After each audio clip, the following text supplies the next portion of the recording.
Hi everybody. Now let us look into the 36th module of the course on ECCE that deals with assessment information, planning the next step in learning. Some of the previous modules on assessment elaborated several assessment techniques and its implementation strategies with particular reference to ECE Center. Moreover, it had also explained the approaches of how the assessment can be used to tune into the child's needs and interest. This module on assessment information, planning the next step in learning, hopes to take you a step further in explaining how to transform the observation or assessment information into relevant, exciting, and developmentally appropriate next steps for children. This module comes to you in the form of 2 videos.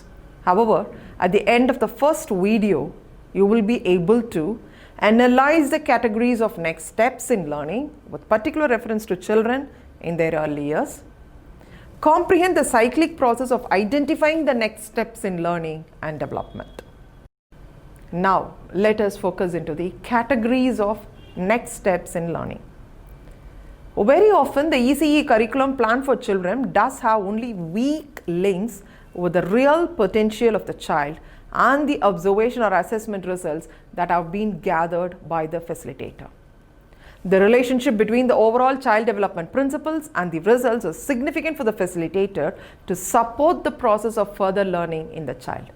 Hence, understanding the cyclical nature of observations, assessment, and planning becomes substantial. But how to understand the cyclic nature? Remember to choose relevant next steps from the gathered information through assessment and observations by careful consideration of 4 categories of next step. The 4 categories are: the first one is knowledge of child development. The second is to identify the interest and extend the same. The third is embed a learning point during learning. The fourth category is awareness over the personality of the child. Now, what is knowledge of child development? Knowledge of child development is a prime and the most straightforward category of next step in learning. The facilitator, through the information gathered by assessment and observation, can determine the current developmental stage of the child. By using the knowledge of child development, the facilitator should map the current developmental level of the child to the milestones for his or her age, identify if there is any lacunae. That lacunae can be either a positive or a negative one, and determine the next level of development and set up a milestone based on the individual potential of the child. However, the facilitator needs to be cognizant that the next step may be too large for some children and too small for others. Adjust the milestone specific for each child. And after that, it is to identify the interest of the child and extend the same. By careful observation and appropriately assessing the child, the facilitator should have identified the area of interest. The next step after identifying the area of the interest is extending the same. The process of extension can be made by applying the strategy of scaffolding. Activities that kindles the child's attention may be used to encourage the child to access different areas of the curriculum. For example, a child interested in fire engine can be extended to play with the outdoors by introducing hoses to splash water. The third is embed a learning point. There might be a time when the facilitator absorbs an emerging knowledge in the child. Don't ever stop with it. Try to embed the same learning in the child by redoing the activity again and again. Assure that the knowledge is embedded and make a move to the next step by modifying the activity to even higher levels. For example, the task of conservation can be embedded in the child by using coins again and again. For the next level, any other object, even it might be a car or even teddies, instead of coins can be used to extend the learning. Further extension is possible by introducing the conservation of mass. The fourth category is the facilitator being aware of the whole personality of the child. A secure and confident child with certain positive dispositions learn more quickly and pass on to the next step with ease when compared to their counterparts. Hence, and as already explained to you in the previous modules, the facilitator should take special efforts to develop the child's personal, social, and emotional skills. A skilled facilitator or an educator knows when a child is ready to move on to the next step.